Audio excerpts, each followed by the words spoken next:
Well,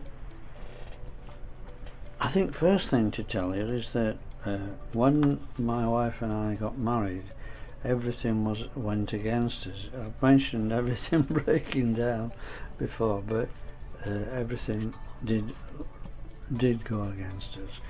And what happened was we bought this house. We put everything down that we had for towards the mortgage, as people still do today, and we'd no money left, and so I was working overtime to pay things. When my son came on the scene, my wife didn't work, of course, but in the meantime we had to have a bathroom fitted in the house, and when the plumber came to assess the job, he gave us some bad news, and he said, I can't do the job. I'm afraid to tell you, I've had the floorboards up in the front room, living room, and you've got dry rot. Oh my goodness, what did I do? At that time I couldn't knock a nail in. I had no idea about DIY at all. I'm pleased to tell you I'm quite good at it now. Like most people with a young family, money was very tight. In fact, in this case, I had to work overtime to purchase the joists that I needed and the other things. So what I did was, and I don't think it's ever happened again, I asked a company to come in and give me a quote, and not only did they give me a quote, they gave me a document with about 50 pages in it of what they were going to do, and I wrote back to them and said I couldn't afford it, but they let me keep the book, and everything that they said they were going to do, I did it. So I bought the joist, I knocked the plaster back to the brick, I climbed down into a metre below the joist and did work on the wall and such things like that, and I got the damp course sorted out, and I did everything actually, but I had to do it between working overtime to pay for the thing which I've just mentioned, and it took me quite a few weekends to do the work, and I did one bit wrong and I had to do it again. Having said that, the job that I did lasted years and years and years. In fact, I think it's still okay today, and as I said, this was in the 1977 diary. Anyway, my wife used to work in a sewing factory where they made shirts called Velusta, and when our son was born she didn't go back to work, but knowing that I was struggling and I was working too many hours at that time, she decided to go to work back at the Velusta factory part-time, and what they did with it, she was given all the worst jobs possible, and she wasn't a person that was easily upset, but one day when I came home from work she was crying, and when I asked her what it was all about, she said she didn't really want to go back to that type of work again.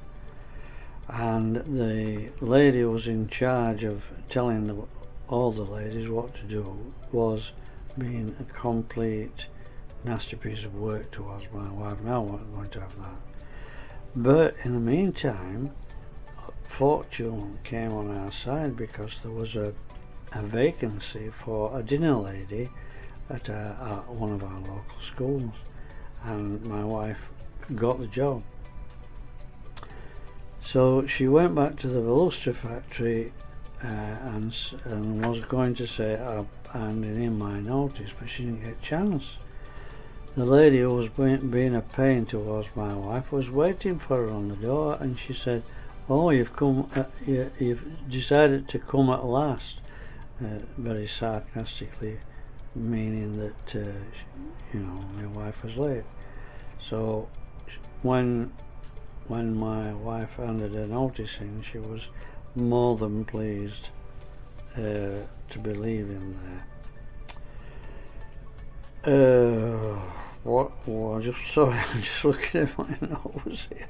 I hate doing this. Cue words I prefer, but I'm reading through the diaries that I've forgotten about, and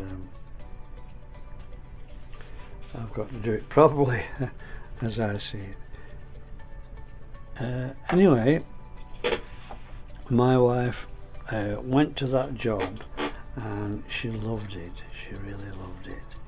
But the upshot is that not long after my wife had left the factory closed. There was no more need for the type of work that they did. They did very quality shirts, really expensive shirts, and I used to get seconds off those actually at one point. I took one of the smartest men in Royston for one thing. Anyway, while my wife was working for the school, she met a friend of hers who was a clippy. I'll explain to people that don't live in England.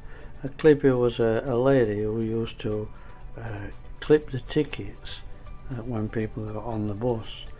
So they bought the ticket, they got on the bus, and the clipper used to come around and clip it to say that yes, you're a bona fide person on the bus.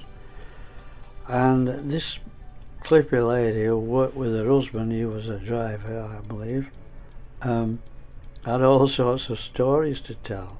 And one day an old lady got on the bus, and the bus was going to the hospital, and the old lady said, I'm not looking at my notes now, thankfully. The old lady said to the driver, "Are you a good driver?" And the clippy said, "Yes, he's a very good driver." "Well, do you think you could be very slow and not go over any bumps, please?" And the clipper, thinking that the lady who was going to hospital was poorly, said to her husband, "Now take your time and avoid all the bumps." And this happened to her, and so the journey was a bit longer than planned. And when the old lady got off the bus, she said to the driver, "Thank you," and the driver said, "Well, I hope you're all right when you get to hospital." And she said, "Oh, I'm not the patient. It's my husband who's the patient. I'm excuse me. I'm just taking him a jelly, and I didn't want it to spill over." Oh, excuse me. I just had to say it. Bye.